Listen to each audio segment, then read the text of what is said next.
대승불교 이 경전에 홍익의 철학을 너무 잘 써놓은 거예요. 그게 좋아서 제가 지금 계속 대승불교를 알리는 겁니다. 무슨 꼭 특정 종교를 알리고 싶어서가 아니라 우리 민족 홍익 철학을 얘기하고 싶은데 우리 민족 경전 내려오는 게 천부경 3일신고밖에 없잖아요. 두 개 다 A4 한 장밖에 안 되는 글들이에요. 짧아서 좋긴 해요. 그래서 그건 되게 제가 마음에 듭니다.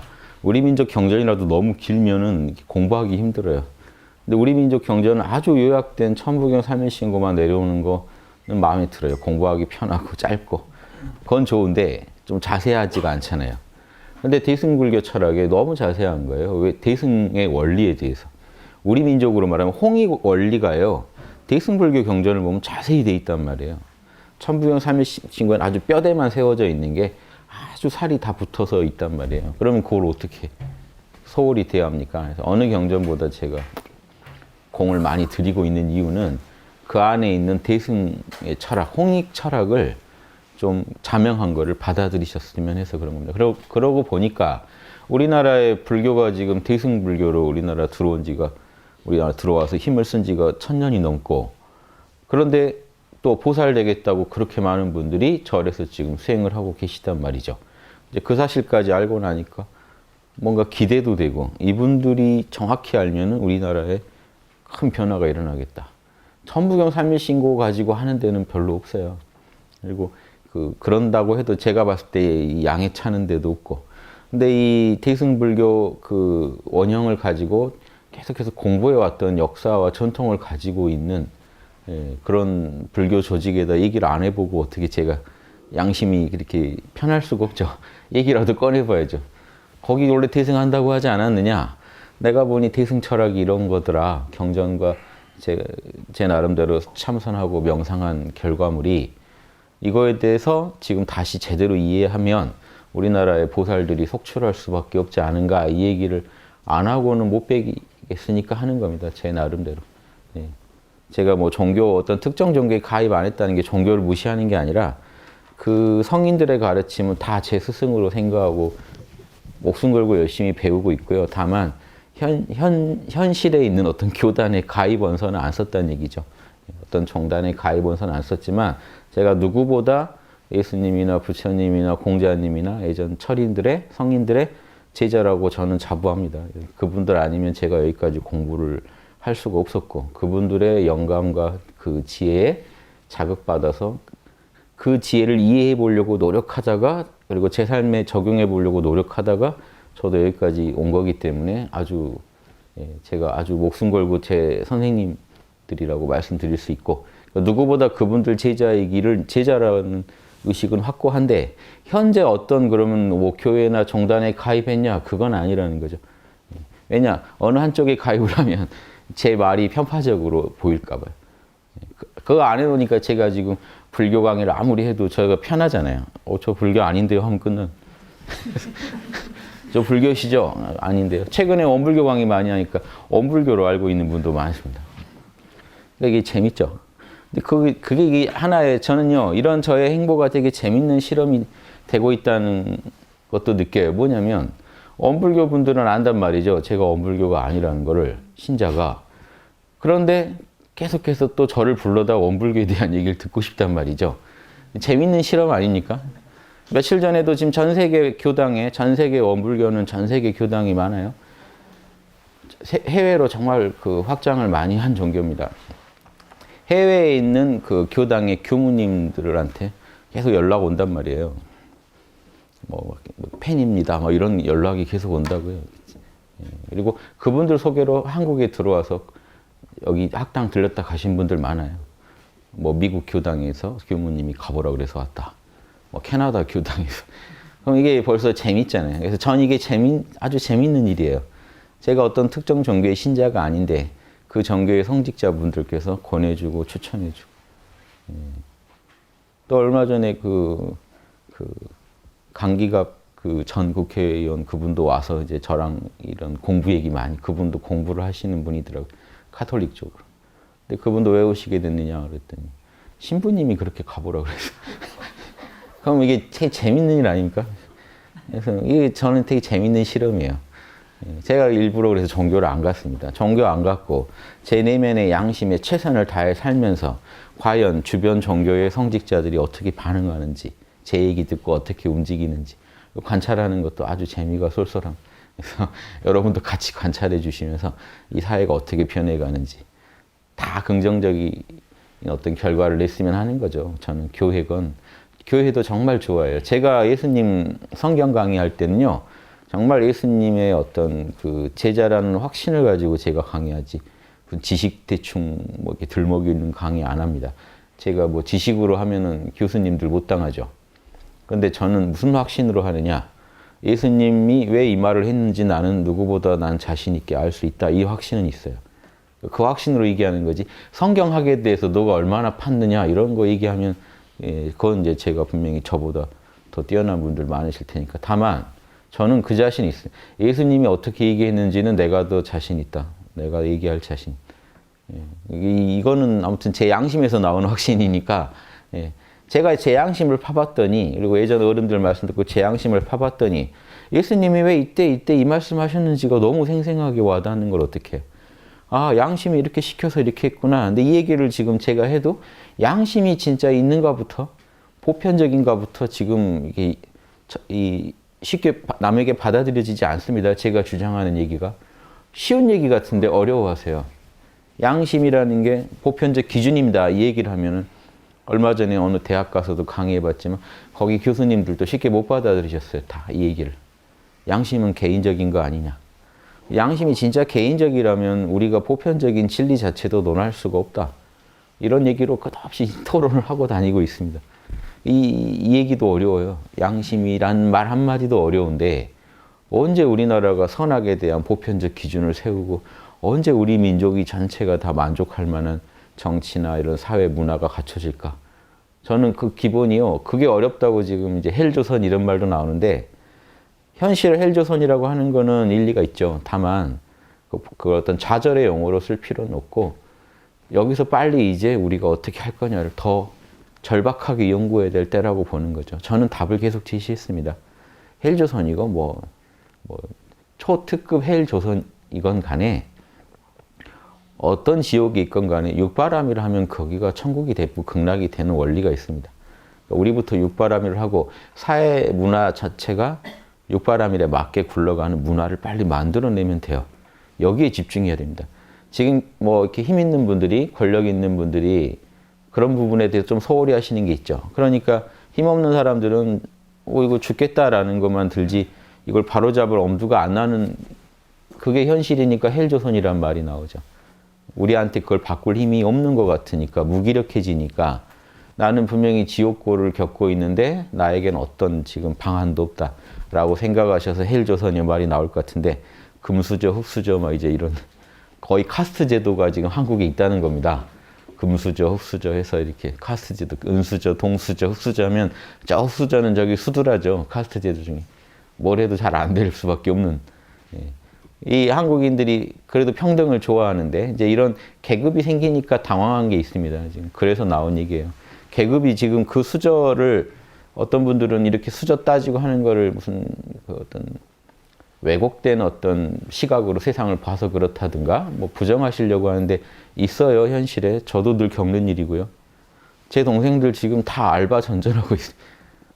가면은요, 어디 가면은 꼭 뭐 좀 하려고 그러면 고위층 자제가 와서 치고 들어와서 계약 정규직 돼버리고 잘리고 이런 일 늘 당하고 다녀요. 우리 가족들만 해도 뭐 답이 없죠. 거의 바꿀 현실이 그 개인한테는 없기 때문에 그 절망감이 큰 겁니다. 사회가 좀 나서줘야 되는데 사회는 이거를 문제제기만 하지 바로잡을 힘을 전혀 쓰지 않거든요. 거기에 지금 학자금 대출 다까지 따지고 하면요, 이 살기 힘든 세상이에요. 그래서 그 부분에 대해서 우리가 바로잡지 못하면서 각 가정에 분명히 그 문제가 있을 텐데요. 이런 문제들이 각 가정에. 오죽하면 고위층 자제들 거기다 밀어넣으려고 그러고 있을까요? 그러니까 이게 이 부분에 대해서 지금 취업 안 되고 이런데 다들 힘드시다는 얘기죠. 잘 살고 못 살고. 그런데 잘 사는 쪽에서 힘을 쓰기가 좋잖아요.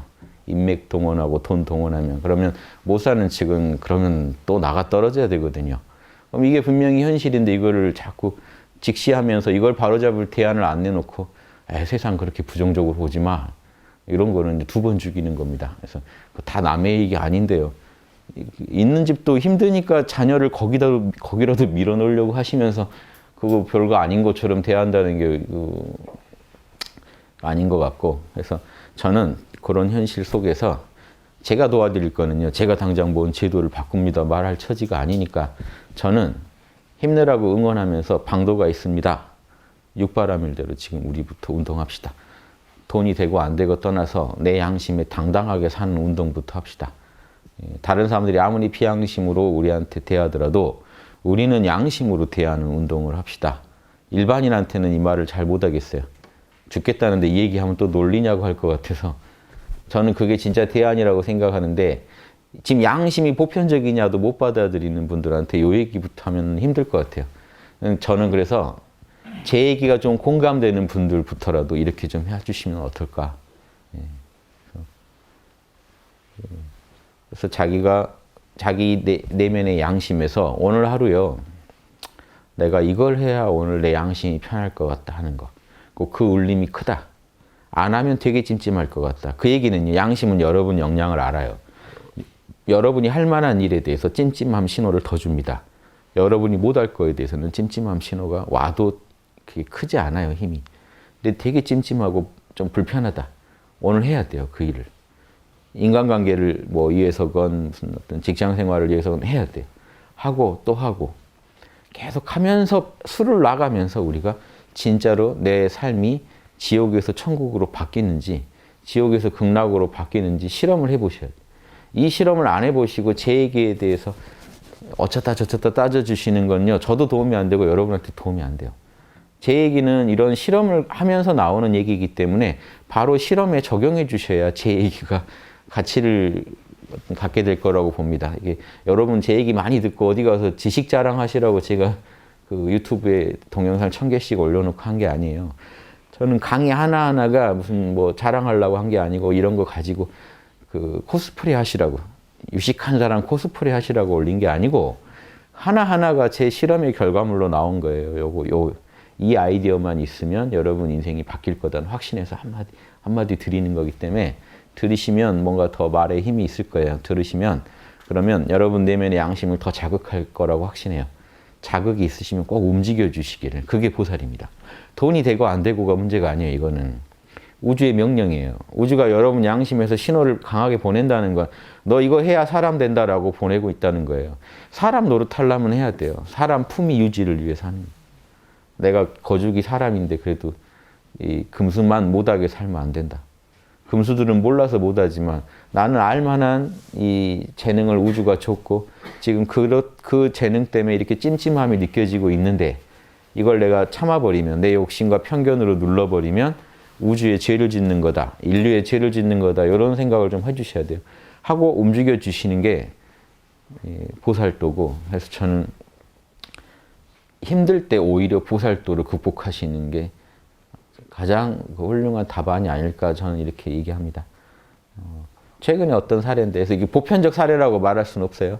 최근에 어떤 페북에서 보니까 어떤 화가분이, 제가 요즘 이런 얘기 많이 하고 다녔는데 되게 유사한 어떤 행동을 하셨더라고요. 그래서 이 자신의 어떤 절망을 극복한 그 이야기를 하나 써놓은 게 있길래 봤더니, 젊은 화가인데 그림을 그리고 싶고 너무나 그려서 사람들한테 알리고 싶은데, 보여주고 싶은데 화실도 없고 그릴 어떤 이거 뭐죠? 그림 그릴 도구도 없고. 그래서 이 수소문했답니다. 어디든 벽에 내 그림을 그릴 수 있게 무료로 그려줄 테니까 벽만 제공해달라. 그래서 그나마 이제 몇 개를 얻어서 벽에 그림을 그린 겁니다. 근데 벽에만 그리면 아깝잖아요. 그걸 찍어서 블로그에 올리고, 그리고 찍어서 올리고, 이걸 계속 했는데 이제 소문이 나서 우리 카페에 그려달라든가 우리 어디 그려달라든가 해서 이제 무료로 가서 또 그려주고 찍어서 올리고 하다 이제 소문이 나서 뭐 광고도 찍고 뭐 이렇게 좀, 그래서 이제는 좀 안정적으로 그림 그리실 수 있게 됐나 보더라고요. 요게 이제 그 사람이 그 얘기를 하더만요. 이렇게 힘들 때 보니까 모든 거를 고를 수는 없더라. 그러니까 돈도 없고 내가 하고 싶은 것도 없고 다 할 수는 없더라. 그때 자기는 하나를 골랐다는 거죠. 그림을 그려서 사람들한테 보여주자. 그냥 거기에 올인하자. 그래서 계속 그 짓을 했더니 이제 그게 카르마를 또 쌓아서 또 결과물을 만들어낸 거죠. 그러니까 이거는요, 남들이 이제 들으면, 그림을 잘 그렸나 보지, 뭐 이럴 수도 있죠. 애초에. 그러니까 여러 가지 뭐 이게 사안은 다 특수하니까. 다만, 이런 얘기들에서 좀 힌트를 얻으시라는 거죠. 나 지금 힘들다. 그러니까 꼭 백수분들한테만 한 얘기 아닙니다. 지금 뭘 하고 계시건 간에 지금 힘들다, 삶이. 거길 극복해 나가실 때, 육바람이래. 내 양심에 의거해서 오늘 하루 명상을 해서요. 한 달만이라도 해보세요. 한 달만. 다른 거보다 어차피 다른 거는 내 생각대로 늘 그 결정하고 사셨잖아요. 근데 그 결과가 지금 이거잖아요. 그러니까 지금도 마찬가지로 그렇게 또 내가 판단하고 평소대로 판단하고 결정하면 그 뒤에 결과도 뻔할 거라는 걸 한번 생각해 보시고 제대로 변수를 한번 투입해 보자. 한 달만 한번 실험해 보자. 한 달만 명상하고 양심 분석을 꼭 해서 양심 분석에서 제일 찜찜하다고 하는 그거 오늘 하루 해결하는 걸 오늘 하루에 이 우주가 나한테 준 미션이라고 생각하고 한번 해보자. 돈이 되고 안 되고 상관없이. 내 양심 위해서 하는 거니까 해보자. 취미로라도 하루에 하나라도 한번 해보세요. 취미로라도 그냥. 뭐 생활을 뭐 하지 말고 하시라는 것도 아니잖아요. 짬짬이 한번 해보세요. 시간이 넉넉하시면 한번 올인해서 해보시고. 바쁘시면 바쁘신 와중에 그래도 오늘 하루 내 양심에 제일 찔린 거 하기. 한 달만 해보시면요. 뭔가 또 과보가 바뀐다는 걸 아실 거예요. 우주에 분명히 있구나. 나는 신이 나를 미워해서 계속 절망만 준 거라고 생각했는데 내가 뭔가 방법을 쓰니까 변수를 투입하니까 바뀌는구나. 이 체험을 하실 거예요. 왜 우리가 그걸 쉽게 못 느끼냐면요. 내 에고가 원하는 대라고만 자꾸 빌거든요. 근데 우주는 그렇게 안 해줘요. 그러니까 절망에 빠지기가 쉬워요. 내 욕심대로 안 되니까. 근데 양심에 찔리는 걸 자꾸 하면요. 다릅니다. 그 하면서 내 마음도 편해지고 여유로워지고 수준도 높아지고 그 결과물이요. 내 욕심에 안 맞더라도 이게 내 양심을 썼더니 좋은 방향으로 어떤 좋은 결을 만들어내는구나. 좀 다른 시각에서 보게 돼요. 근데 내 욕심의 시각으로 보면 여전히 하느님은 내 말을 안 들어주는구나. 이렇게 될 수도 있지만 양심적인 수를 놓고 양심의 시각에서 보면요. 해석이 달라져요. 그런 어떤 삶의 체험이 쌓여야 여러분 내공이 되고 그 내공이 쌓이다가 이제 그렇게 사는 삶이 아주 습관화돼 버리는 사람들을 우리가 보살이라고 하고 군자라고 하는 겁니다. 동양에서. 군자가 늘 각 잡고 근엄함 유지하는 사람이 아니고 이거 힘들어요. 못해요. 그럼 이렇게 여러분 마음을요. 에고를 어느 한쪽으로 치우치게 몰았으면요. 반드시 문제가 생깁니다. 여러분 식욕만 해도 살짝 건드리면요. 뒷감당 못할 일이 벌어져요. 그냥 잘 살았는데 오늘부터 다이어트다 했다가 식욕을 살짝 누르려고 하면요. 반발로 폭식으로 이어집니다. 여기 쉽지 않다는 거예요. 우리가 이 카르마를 다룬다는 게 절대 쉬운 게 아니에요. 막 바꾸는 게 좋은 게 아니에요. 그리고 여러분 에고가 지금 살아가기 위해서 만든 최적화된 환경이에요. 이 카르마라는 게. 여러분 습관이라는 게. 어느 하나 습관을 빼버리면 여러분 인생이 무너져요. 갑자기 뭐 아침형 인간 책을 보고 와서 내일부터 그러면요 그 우울증 걸리실걸요. 낙이 없어지고 삶에 외산화 싣고. 제가 예전에 이 얘기 드렸는데요. 군대에 있다가 이제 제대를 얼마 앞두고 밖에서 시험을 하나 준비하는 게 있어서 볼 필요가 없고 실컷 놀았었어야 됐어요. 지금 생각하면. 제대를 앞두고 하필 시험 날짜가 제대 날짜랑 거의 이제 그 며칠 뒤라 안 볼 수도 없고 공부를 안 하기도 애매하고 해서 하려고 했더니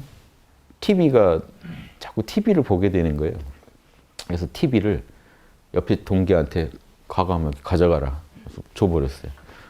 그럼 공부할 줄 알았더니 이제 우울해져가지고 TV마저 못 보니까 시험은 있고 공부는 안 했죠. 군대인데 어떻게 해요. 공부를 못 했죠. 안 했어야 맞는데 지금 생각은. 할 수밖에 없는 어떤 좀 여건이 있었어요.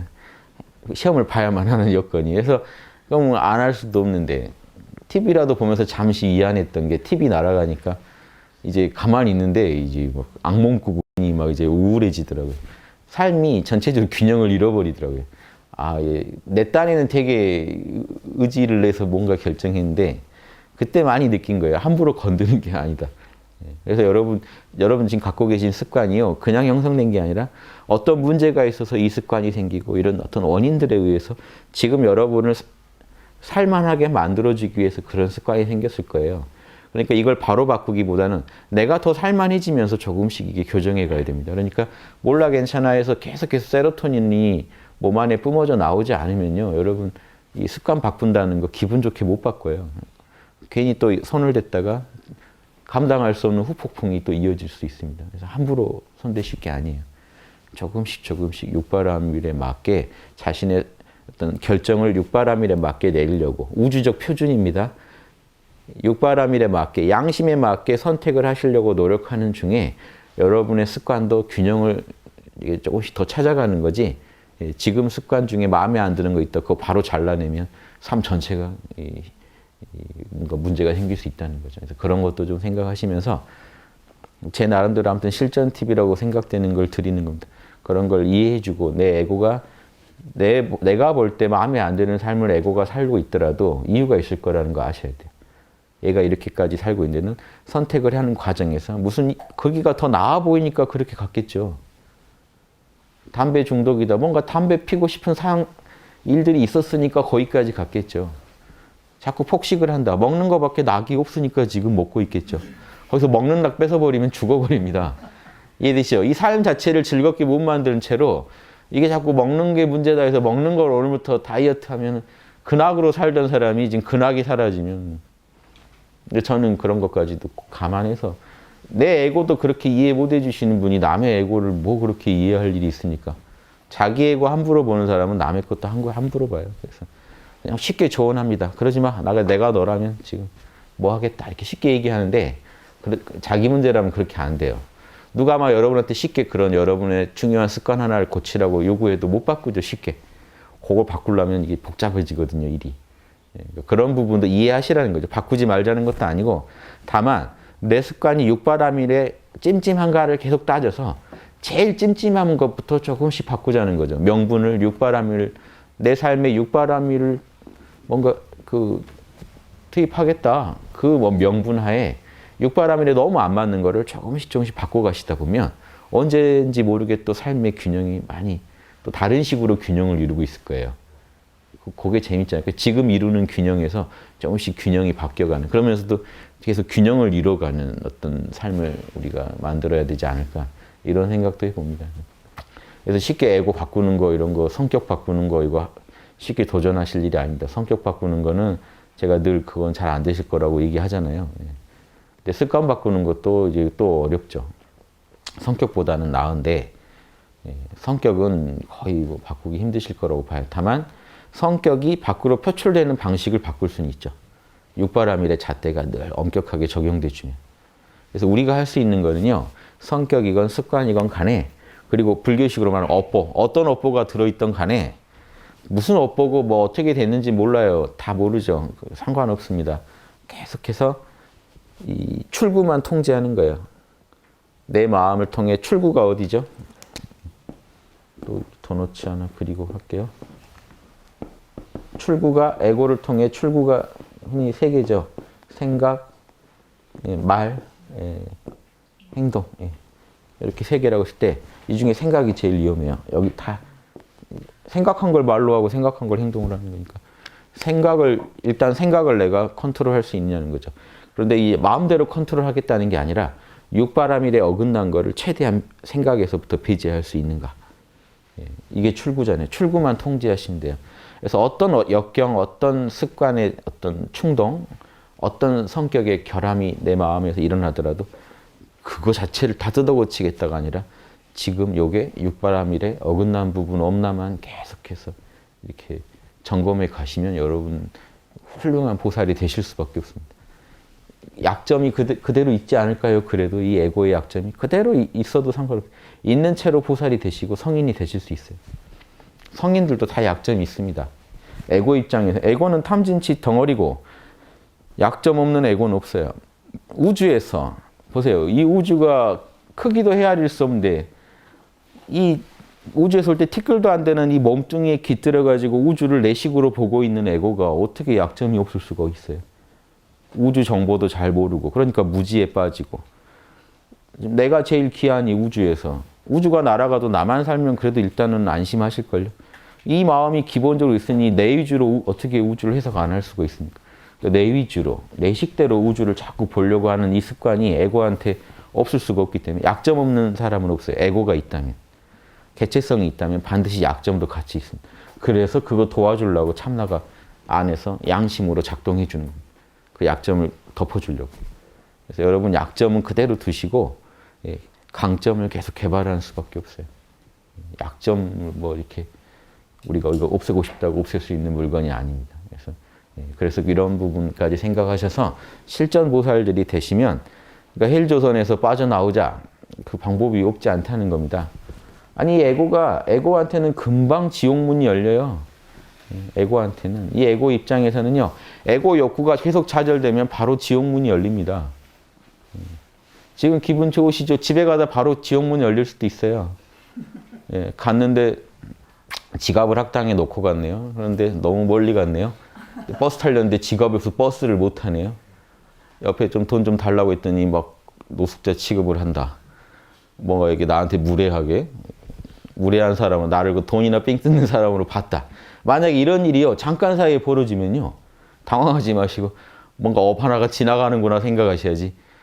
내가 어쩌다 이렇게 됐나 하실. 그럴 일이 순식간에 생깁니다. 베란다 청소하러 나갔다 문 잠겨가지고 베란다에서 못 봐.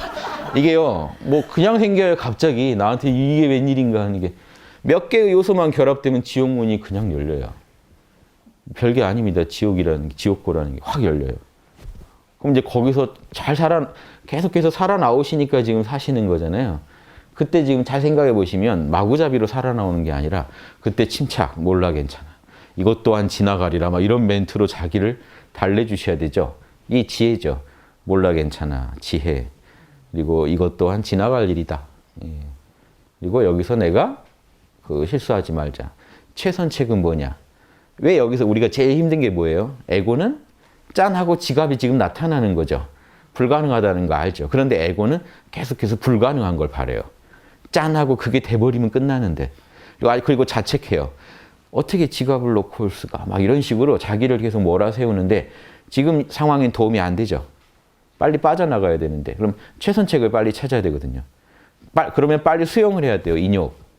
상황을 빨리 수용해야 돼요. 내가 지금 이 지경이 됐다는 거 빨리 수용해야 되고 내가 아까 정신을 좀 놓고 지갑을 놓고 나왔다는 것도 수용해야 되고 지금 다 수용해야 돼요. 남이 볼 땐 내가 좀 이상하게 보일 수도 있겠다는 것도 수용해야 되고 버스 아저씨가 안 알아준다고 뭐 무정하다고 할 수도 없고 수용해야 되고 다 수용하고 나면 이제 최선책이 보입니다. 그러면 지금 좀 힘들더라도 저걸 해야겠다. 에고 마음에는 안 들겠지만 그게 답이다. 이게 또 수용이 되죠. 그러면 그냥 이겨내요. 근데 이거를 사람들은 살면서 계속 겪으면서 육바라밀로 이겨내시면서도 육바라밀을 얘기하면 또 모른다 그래요. 육바라밀 해야 됩니다. 왜 꼭 그래야 되죠? 자기들 방금 전에 다 그렇게 이겨내셔 놓고도 왜 꼭 육바라밀만이 답이죠? 이런 얘기를 또 합니다. 본인의 한번 삶을 분석해 보시라는 거죠. 이런 식으로 해서. 내가 어떻게 빠져나왔는지. 거기서 보시. 남한테 또 한번 쏠 때는 쏴야 되고 지게. 남한테 피해주고 싶어도 또 차선 지키는 것처럼 룰을 지켜줄 땐 룰을 지키고 빠져나와야 나중에 후회할 일이 적고 자기 힘들다고 막 탈선해버리면 선을 어겨버리면요. 선 어기면 거 간단하죠. 운전사 붙잡고 막 버스 막고 제발 나를 태워라. 뭐 그러면 탈선까지 가죠. 이제 그럼 버스 앉아있던 사람들 짜증나겠죠. 한 번에 이제 악업을 대량으로 지을 수 있는 방법입니다. 거기 있는 사람들의 시간을 다 뺏어 먹으니까. 재밌죠. 거기 업이 하나 돌아가는데 그 선은 막아야죠. 하고 싶어도. 내가 이 선을 어기면 힘들어진다. 뭐 말은 해볼 수 있지만 눈빛 안 좋으면 빨리 멈춰야 되잖아요. 지금 이런 게요. 육바라밀이 다 들어가 있어요. 그 안에. 이런 게 재밌는 겁니다. 그래서 이걸 자꾸 관찰하시면 여러분 철학자가 돼요. 철학자의 삶을 살아보시는 집에 가서 혹시 남편이나 부인을 만나서 말 한마디 좀 격하게 나눈 뒤에도요. 원리를 연구해 보세요. 철학자는 그 감정에 빠져 있는 게 아니라 몰라 괜찮아 하고 난 뒤에 혹시 내가 잘못했나? 혹시 저 사람 내가 모르는 뭔 사정이 있나? 이 억지사지도 한번 더 해보고 내가 혹시 선을 어긴 거 없나 한번 더 점검해보고 손해볼 건 없잖아요. 손해볼 건 없고 그렇게 하면 분명히 관계가 더 좋아지고요. 동시에 여러분이 보살이 돼요. 그리고 철학자가 돼요. 원리가 자꾸 보여요. 사람들 마음이 돌아가는 원리가 자꾸 보여요. 그럼 진짜 이렇게 하시다 보면요. 육바라밀만 내가 지켜버리면 좋은 과보가 올 수밖에 없겠네라는 확신이 들 때까지 이 짓을 계속해야 됩니다. 또 하고 또 하다 보면 살아있는 철학자가 돼요. 즉 현장에서 진리를 바로 캘 수 있는 철학자가 돼요. 요거 못하면 가짜입니다. 철학책을 하도 많이 봐서 지식만 많은 사람도 있죠. 남이 뭔 일 당하면 막 입에서 바로 막 뭐 명언이 튀어나온 사람들. 근데 이 사람들은요, 결국은 지식뿐이에요. 왜냐하면 살아있는 진리를 못 봐요. 육바람을 분석하는 사람만 살아있는 진리를 봅니다.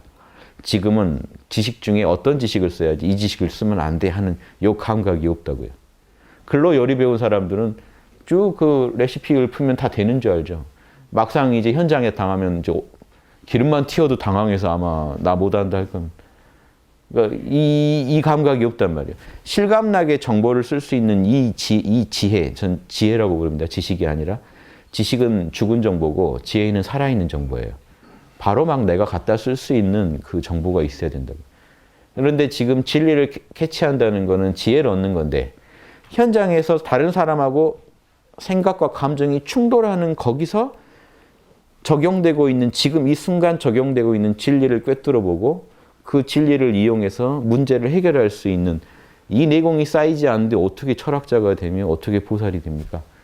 그러니까 제가 얘기하는 게 이게 아주 무슨 비근한 얘기를 하는 것 같지만 저는 그거 되게 중요한 얘기로 생각하고 말씀드립니다. 그 하나하나에 적용되고 있는 진리는요. 국가 간의 전쟁에 적용되는 진리나 여러분이 길 가다가 다른 사람하고 마음 한번 충돌하는데 적용된 진리나 진리는 똑같아요. 이해되시죠? 똑같은 그 공식 어겨서 문제가 생깁니다. 덩어리가 크건 작건 육바람일 어겼을 때 문제가 생겨요. 그래서 한 개인으로 보더라도 내가 생각, 말, 행동, 나의 중생이죠. 내 중생들을 관리할 때 육바라밀을 어겼다. 그러면 내 마음이 괴로워지고 안 좋은 과보가 일어나겠구나. 당연히 그렇게 알아야 되죠. 그러면서 내 마음이 육바라밀만 지키면 내 마음이 평온하고 늘 건강하겠구나. 이 확신이 들어야 되듯이 수신 제가 차원에 가면요. 그 가정에서 육바람이 통용되는지 보셔야 돼요. 그 가정 전체에서요. 한 에고 안에서 육바람이 돌아가듯이 가정 전체에서 보시, 가족 구성원들이 건강한 가족인지 확인하는 방법입니다. 그 가족 문화를 가지고 보는 가족 문화가 서로의 입장을 배려해주는 문화인지 보세요. 지게바라면 가족들이 서로의 가족 구성원들한테 무례하게 피해를 함부로 주는지 아니면 피해를 안 주려고 선을 지키고 있는 가족인지 보세요. 이런 보살 가족입니다. 가족 경영이 잘 되고 있다는 증거는요. 가족 문화가 이래야 돼요. 인욕, 상대방 입장을 진심으로 수용해주는 문화인지 상대방이 뭔 얘기해도 무시해버리는 문화인지 상대방이 맞는 말을 해도 무시해버리는 문화인지 상대방이 맞는 말 하면 자기 말이랑 다르더라도 수용해주는 문화인지 보면 금방 압니다. 그 가족 영성 수준이 드러나요. 예, 그 다음에 정진이죠. 양심 잘하려고 노력하는 최선을 다하는 문화인지 선정, 몰라 괜찮아 하면서 마음을 추스리는 문화인지 감정에 그냥 끌려다니는 문화인지 그리고 반야, 자명한 증거 있는 말만 하려는 그 문화인지 확인도 안 된 정보들을 그냥 믿고 그런 유비통신에 그냥 쉽게 끌려가는 카더라 이런 말들에 쉽게 끌려가는 문화인지 보시면요. 그 가족의 영성 수준이 딱 나와요. 육바라밀을 가정에 적용해도 그대로 먹힙니다. 만약에 이게 제대로 돌아가는 가정은 어떨까요? 남의 입장 배려하고 남의 피해되는 어떤 선을 어기지 않아요. 차선 지키듯이 지켜요. 남의 입장이 맞으면요. 수용해줘요. 그 말이 맞으면 바로 수용해요. 5분 안에 몰라 해서 수용해요. 바로는 아니더라도 어떻게든 최선을 다해, 그게 정진입니다. 최선을 다해 수용하려고 노력하고 최선을 다해서 입장 배려하려고 노력하고 최선을 다해서 이 다 걸립니다. 정진은.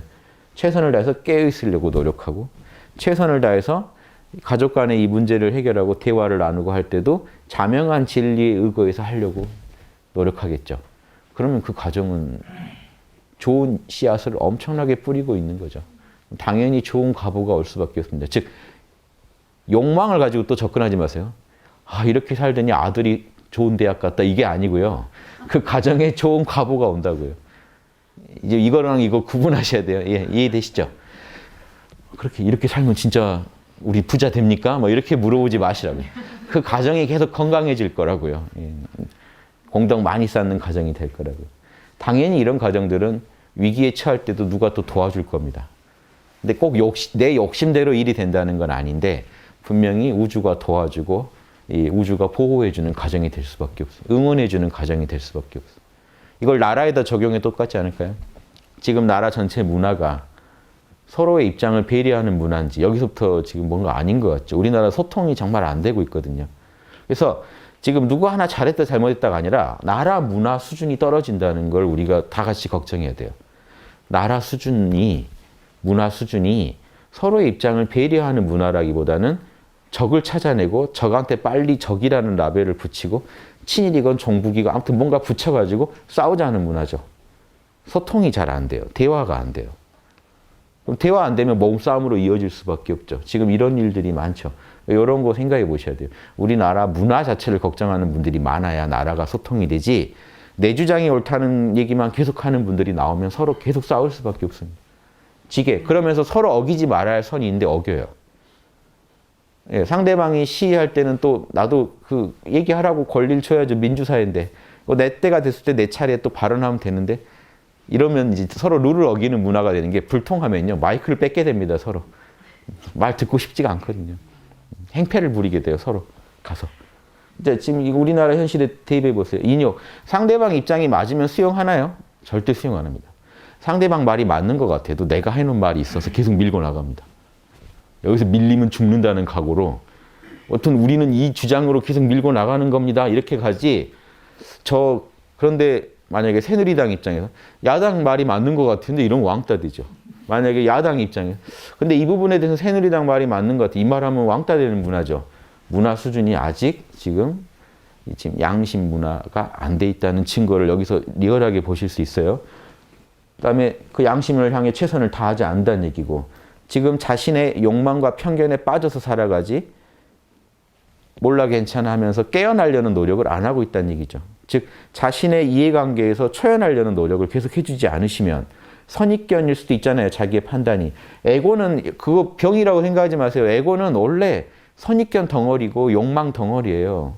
그러니까 내 에고가 성자라고 생각하지 않으신다면 당연히 이상할 거라고 생각하셔야 하는데 사람들은 당연히 내 에고가 성자일 거라고 생각해요.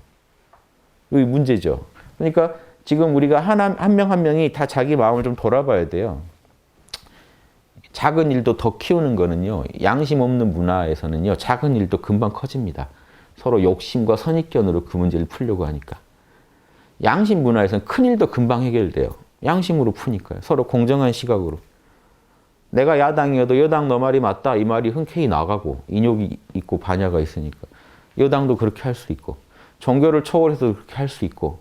요거 안 되면은 지금 우리가 건강한 나라를 만든 건 아니죠. 지금. 면역력이 터무니없이 떨어져 있는 나라라고 보시면 돼요. 거죽은 지금 한 몸뚱이를 유지하고 있는데 안에 면역력이 형편없다는 얘기는요. 외세가 침범하건 안에서 내부에서 뭔 병이 나건 금방 무너져 내리는. 우리나라 뭘 보면 하냐면요. 이런 문제가 하나 생겼을 때 어떻게 되는지 한번 보세요. 반응. 문제가 빨리빨리 해결되는 문화인지 문제가 금방 격화되는 문화인지. 작은 감기에도 이렇게 쓰러지는 거 면역력 떨어졌을 때죠. 바이러스 하나도 작은 바이러스에도 무너져 내리는 건요. 면역력이 좀 부실하다는 얘기죠.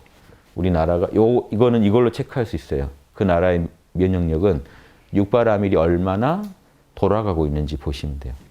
예, 반야도 우리나라가 지금 증거 확인하고 서로 자명한 것만 얘기하는 문화인지 근거 없더라도 나한테 유리하면 막 갖다 쓰는 문화인지 막 밀어붙이는 문화인지. 그런데 이 반대되는 문화가 없을 수는 없죠. 그래서 제가 항상 51%를 얘기하는 게 50%만 넘게 이런 문화를 이해하고 쓰고 계시면 이 나라는 건강할 거라는 겁니다. 반대되는 세력이 아무리 많더라도 그래도 극복하고 전체적으로 봤을 때 건강을 유지할 거라는 게 제 신념이에요. 그러니까 지금 이 얘기를 조금이라도 들은 분들은 제발 본인부터 건강하게 해주세요. 어디 끌려다니지 마세요. 여당, 야당 거기 끌려다니지 마세요. 보살은 끌려다니는 거 아닙니다. 보살은 양심주의자고 내 미션은 이 땅에서 양심 구현하는 거지 누구 편들어주고 누구 변호해주는 게 목표가 아니에요. 양심에 맞는 사람만 응원해주면 돼요. 그러니까 여러분이 이미 마음속에 내 편은 누구다라고 정하고 계시면 양심 편을 못 들어요. 나는 죽으나 사나 정치인 중에 누구를 지지하고 가수 중에 누구를 지지할 거고 아무튼 자기 나름대로 좋아하는 사람들 정해놓고 그 또 팬의 마음으로 살아가는 게 재밌고 편할 수는 있는데 보살이라면 그거 다 없애자는 게 아니라 보살이라면 내가 아무리 이 사람의 팬이더라도 이 사람이 양심을 딱 어길 때는요 따끔한 말을 해줄 수 있는 그게 있어야 돼요. 요게 없으면은 사실 보살도라는 거는 이 땅에 도움을 못 주고요. 양심 문화를 만드는데 되게 무기력한 보살도가 되겠죠. 그런 보살도는 있으나 마나입니다. 여러분 마음도 못 바꾸는 보살도가 나라를 어떻게 바꾸며 가정을 어떻게 바꾸며 그 원리가 육바라밀 하나로 다 된다는 게 쉽지 않나요? 그래서 저는 너무 감명해서 뭐 이거 뭐 별 신통할 얘기가 아닐 수도 있다고 생각합니다만 신기하게 저 6개의 원칙들을 삶의 원칙으로 삼으시면 분명히 기적이 일어나요. 저 원칙, 이 삶의 6가지 기둥이자 원칙이에요. 늘 이것만 지켜주세요. 지금도 제 얘기 듣더라도 몰라 괜찮아 자꾸 하시면서 마음을 추스리면서 들으셔야 돼요. 마음을 챙기고. 마음 챙김 하라고 하죠. 불교에서. 마음 챙기는 비법입니다. 몰라 괜찮아 하고 마음을 하나로 모으세요. 자꾸. 자기가 하는 일에 집중하거나 무슨 화두나 기도나 염불에 집중하거나 아니면 제 얘기에 집중하거나 마음을 하나로 쓰면서 잡스럽게 마음을 흔들어놓는 것들에 대해서는 잡념에 대해서는 몰라 해버리세요.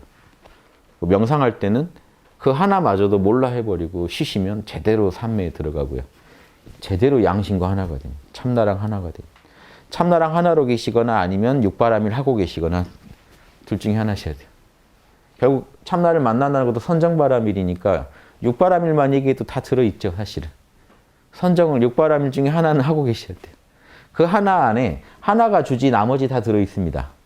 선정을 한다는 얘기는요. 그 안에 선정 방법을 알아야 되니까 지혜도 들어있고 그러려면 그 안에 어떤 룰도 들어있고 호흡하려는데 하기 싫은데 해야 되니까 인욕도 들어있고 정진도 들어있고 예.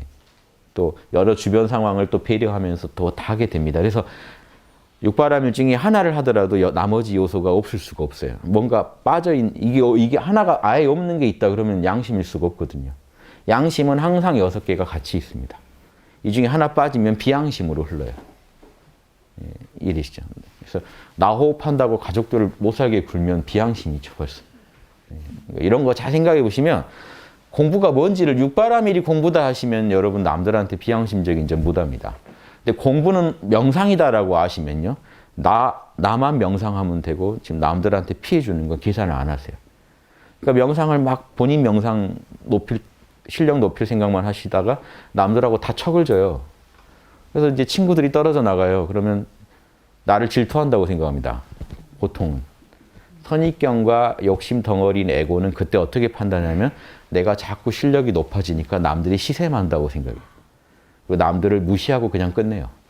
역시 너희들은 내 친구감이 아니었어. 딱 이러고 내가 자꾸 도가 높아져서 이러게 됐나 보다. 이게 도가 뭔지 모르니까 이런 말을 쉽게 하시는 거예요. 도가 육바라밀이라는 걸 알고 나면요. 나한테 문제가 있구나. 내 도에는 지금 하자가 있다는 걸 아셔야 되는데 다들 보면 도를 갖다가 뭐 화두니 뭐니 염불이니 기도니 자꾸 명상 중에 어느 한 항목만 잘하면 모든 게 해결될 것처럼 자꾸 광고를 한단 말이에요. 저는 그게 아니고 육바라밀 선을 미는 게 육바라밀 자체가 선이고 깨어서 육바라밀 하는 게 선이고 육바라밀 하는 중에 우리는 진정한 견성을 한다는 겁니다. 즉 내 본성을 직시해요. 내 본성은 6가지 기둥으로 이루어졌다는 걸 알아요. 근데 명상만 하다가 깨달은 사람은 견성이 조금만 본 견성입니다. 지극히 황홀하고 편안한 자리가 참나라고 생각해요. 이게 황홀함만 있지 내용이 없어요. 6가지 기둥이고 거기는 안 보여요. 그래서 그 정도 깨달은 사람을 우리가 이제 불교에서 일주보살 6가지 기둥을 다 깨달은 사람을 일지보살에서 그때부터 검은띠 인정해 줍니다. 참나를 부분만 본 사람은 태권도로 치면 빨간띠예요. 빨간띠랑 검은띠 차이 큽니다. 검은띠는요. 이제 그대로 잘하기만 하면 9단, 10단 될 수 있는 사람이란 뜻이고 빨간띠는 지금 그대로 잘하면 지금 뭐죠? 9단, 10단이 못 된다는 거예요. 아직 뭔가 부족한 게 있다는 거예요. 기술이. 기술 중에 지금 결함이 있다는 얘기예요. 검은띠는요. 실력이 좀 딸릴지언정 지금 갖춰야 할 기술은 다 갖췄다는 얘기예요. 즉 온전한 육바라밀의 싹이 났다는 거예요. 빨간띠는 싹이 지금 제대로 못 났다는 거예요. 그대로 자라면 이제 훌륭한 그 어떤 나무가 될 수 없다는 겁니다. 그래서 엄청난 차이예요. 근데 지금 우리나라나 전 세계에서 활동하는 영적 멘토들 제가 책이나 그 정보를 다 구해다 보면 일단이 없어요. 다 빨간띠 정도지 검은띠가 없다고요. 검은띠 영적 멘토가 나와서 지금 지구에서 떠들면요. 지구가 뭔가 크게 변할 겁니다. 정확하게 육바라밀 얘기가 나옵니다. 예. 그럼 태승의 진리가 드러나요. 그런데 이게 쉽지가 않아요. 지금 전 세계 명상에 대해서 영성에 대해 얘기하는 분들 거 갖다가 다 들어보세요. 육바라밀 얘기하더라도 지금 제 식으로 이렇게 참나에서 육바라밀이 꼽히는 방식으로 얘기를 못하면 그냥 에고가 해야 될 어떤 실천 덕목으로만 육바라밀 얘기하면 그거 육바라밀 원리를 잘 모르신 거예요. 견성을 아직 못 하신 거예요. 육바라밀이 우리의 본성이고 그게 터져나오는 방식이 육바라밀이라는 걸 정확히 얘기해야 됩니다. 안 그러면 이 차이가 납니다. 보세요. 일반적인 육바라밀 공부법이에요. 림포체나 누구나 육바라밀 얘기하라고 하면 이렇게 얘기한다고요. 보시. 진짜로 누구한테 뭔가 이렇게 줬는가를 보는 거예요. 이게 남의 입장을 배려하는 마음이라는 것 그 자체라는 걸 보다는 실제로 누구한테 뭐 얼마 보시했는가, 1억 보시했다 그러면 보시는 잘한 걸로. 이렇게 체크해버리면 에고의, 이게 육바라밀이 아니에요. 에고의 6가지 수행이 돼요, 그냥. 에고가 하는 6가지 그냥 수행이지, 이게 참나에서 나오는 6가지 덕목이 아니라고요. 좀 달라요, 맛이. 지게. 저 생각해보니까 5개는 어긴 적이 없는데요. 술 안 먹었고 지금 뭐 안 했고 뭐 안 했네요. 그럼 지게도 잘한 걸로 체크. 뭔가 좀 이상하죠. 양심에서 하지 말라는 짓을 안 해야 지게인데 세 속에서 정해놓은 계율 그거 안 어겼다고 지게 잘했다고 해버리면 여러분 법 잘 지킨다고 양심적인 건 아니죠. 무슨 목적으로 그 법을 지켰는지 모르잖아요. 여러분도 법만 허락했다면 지금 하고 싶은 거 많죠. 법만 허락한다면 그럼 이게 겨우 계율이나 법은 마지막에서 통제해 주는 거지 요거 했다고 양심적인 건 아니에요. 그래서 예수님이 십계명 잘 지키는 바리새파들한테 그렇게 욕을 한 겁니다. 지키는 마음이 절대 성스러운 마음으로 계율을 지킨 게 아니다는 거죠. 니들은. 남들보다 계율을 지켰기 때문에 우월하다는 마음을 갖고 있고 천국 가면 우리가 간다라는 그런 어떤 그 아집으로 계율을 지키니까 예수님한테 욕먹은 겁니다. 양심상에서 나온 계율을 지킨 게 아니라는 거죠. 이웃이 내 몸 같아서 계율을 지킨 게 아니라는 거죠. 예수님이 계율을 그 기존 계율들을 타파하고, 뭐 타파했다는 게 버린 건 아니지만 이 말이 이 계율을 지켜라 라고 제시한 게 이 말이 더 맞다 하는 게 내 이웃을 내 몸처럼 사랑하라 이렇게 얘기한 게요. 그 마음에서 나오지 않으면 부모를 공경하고 뭘 한다고 해도 그게요. 에고가 껴가지고 다 망쳐버린다. 그래서 제가 봤을 때 이 지게는 단순히 내가 뭐 불교에는 뭐 몇백 개의 계율이 있어요. 그거 다 따져봤는데 안 어겼는데요. 그럼 저 양심적인 거 아닌가요? 그러면 이게 그렇게 판단할 수가 없다는 겁니다. 그게 달라요. 인욕바라밀. 저 친구가 저기 길 가는데 친구가 와서 뒤통수를 쳤는데 꾹 참았어요. 그러면 전 인욕을 오늘 하시니까 인욕. 또 어떤 길 가는데 강도가 약한 사람들을 막 짓밟고 뺏고 하는데 도울까 하다가 꾹 참았어요. 그게 인간이 참을 수 없는데 제가 참은 거 보니 성령이 임하신 것 같아요. 이런 말 진짜 듣습니다. 기독교인들끼리 이런 말 합니다. 악에 대해서 꾹 참고는요. 그 참을 수 없는 걸 참다니 성령이 임했나 보다. 좀 뭔가 이상한 얘기죠. 그럴싸한데 이상한 얘기가 있어요. 그렇게 꾹꾹 참으면 아주 호구로 알죠. 악인들을 돕고 있다는 걸 아셔야 돼요. 악인들은요, 여러분이요, 꼭 참으면요, 할만하다고 생각하고 더 합니다. 이해되시죠? 그래서 지금 그런 인욕했다고 지금 인욕 잘했다는 게 아니에요. 진리를 참았을 때 인욕이에요.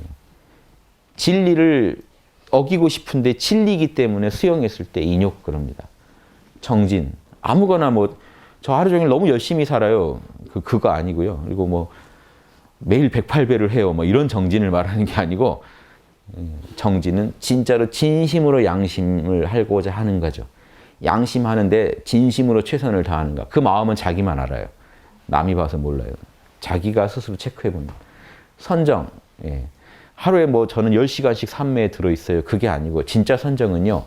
매 순간 참나를 의식하면서 살아가는 겁니다. 매 순간.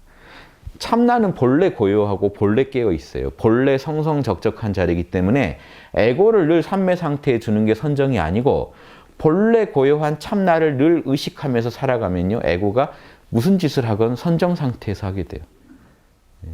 이게 더 수준 높은 선정입니다. 에고를 고요하게 둬야만 선정이라고 생각하시면 이건 하수가 하는 선정이고요. 이런 선정을 닦는 사람은 뭐 움직일 수도 없죠, 몸을. 근데 고수는요. 별짓 다 하면서도 깨어 있어요. 늘 참나를 자각하면서 살아가기 때문에 그리고 이 참나는 원래 에고한테 늘 자각이 돼요. 나라는 존재감을 여러분 못 느끼시고 살 수는 없습니다.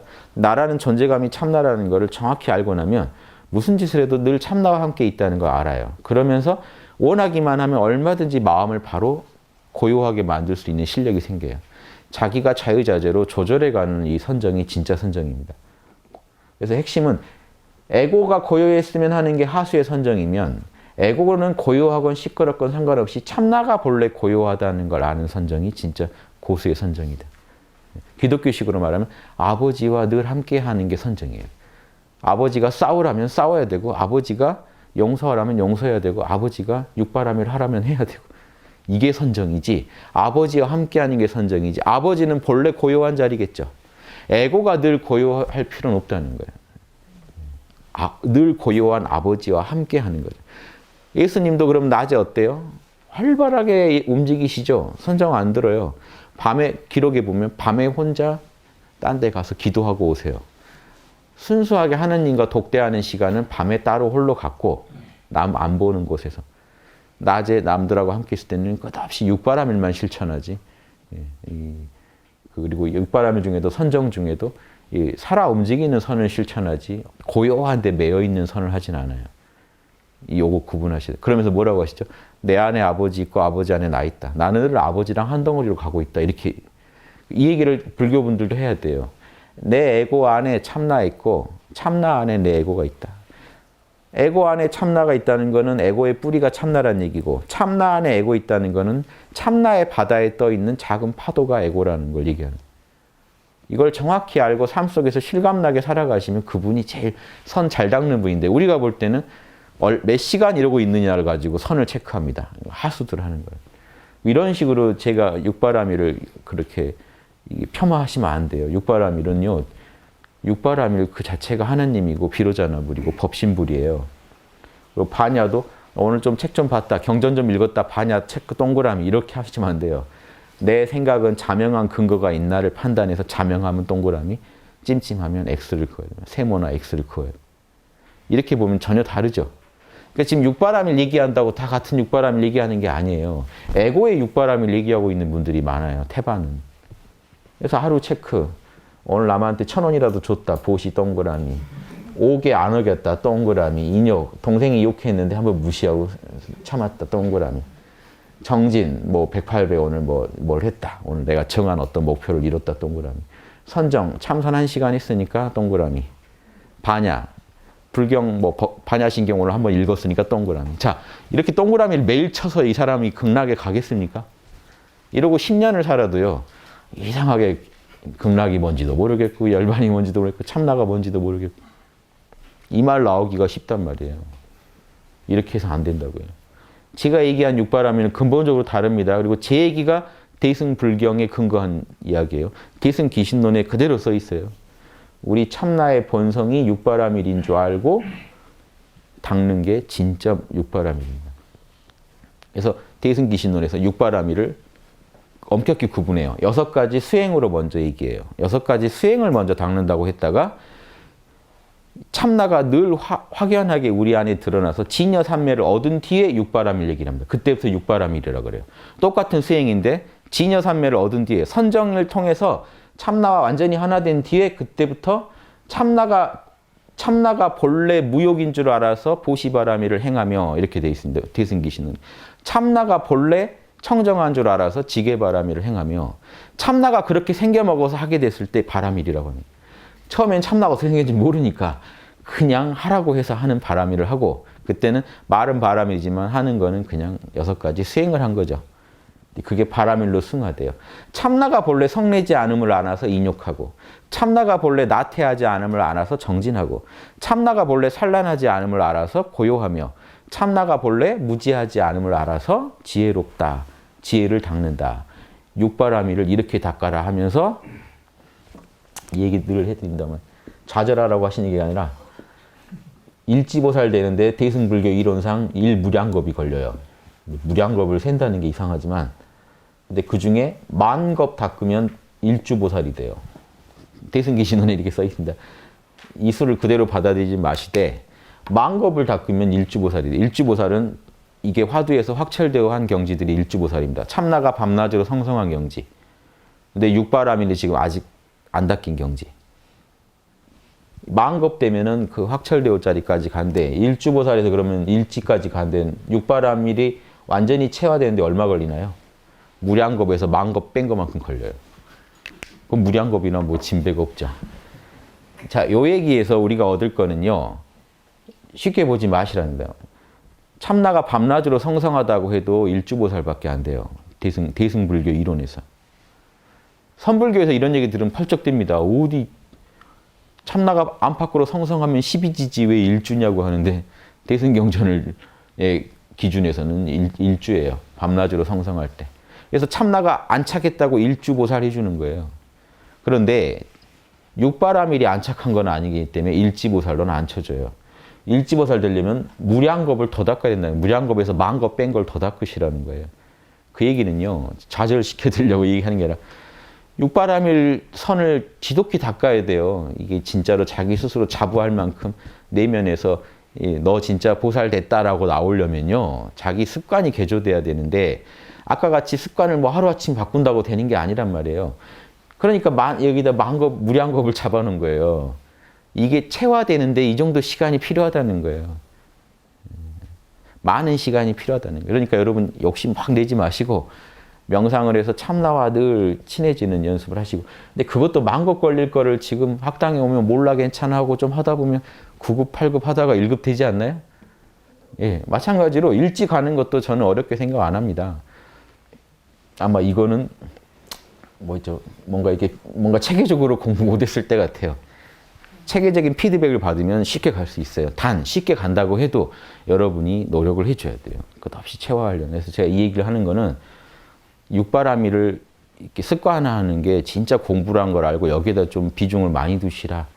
생활 속에서 작은 생활 습관부터 거기에 육바라밀을 적용하는 맛을 자꾸 들이시라는 얘기를 해드리고 싶어서 그래요. 이걸 잘 안 하고 띄엄띄엄 하니까 무량겁씩 걸리죠. 체계적으로 하면요. 하루를 한 생으로 보고 닦아가시면 여러분 얼마나 진척이 있을까요, 공부에. 예, 육바라밀이 빨리빨리 여러분의 어떤 습관화 될 겁니다. 여러분의 어떤 마음에. 저는 그거 자신합니다. 그래서 일지보살 가는데 저는 그렇게 많이 걸릴 거라고 생각하지 않아요.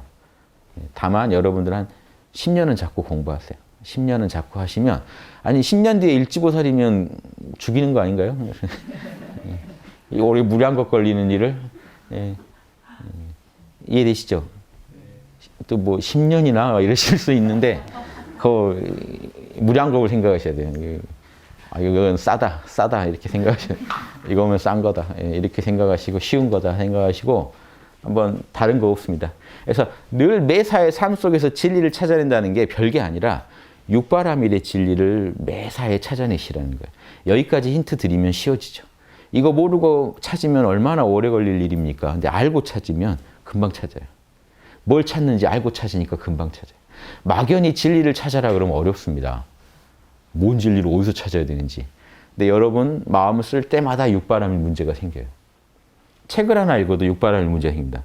책 하나 읽어도 여러분 저자의 마음을 이해해 주셨나요? 보통 저자 마음을 이해를 잘 안 해주시고 마음대로 읽어버리세요. 지게바라밀 룰 지키셔야죠. 저자의 뜻을 왜곡하면 안 되죠. 인욕해 주셔야죠. 저자 하는 말이 맞으면 인정해 주셔야죠.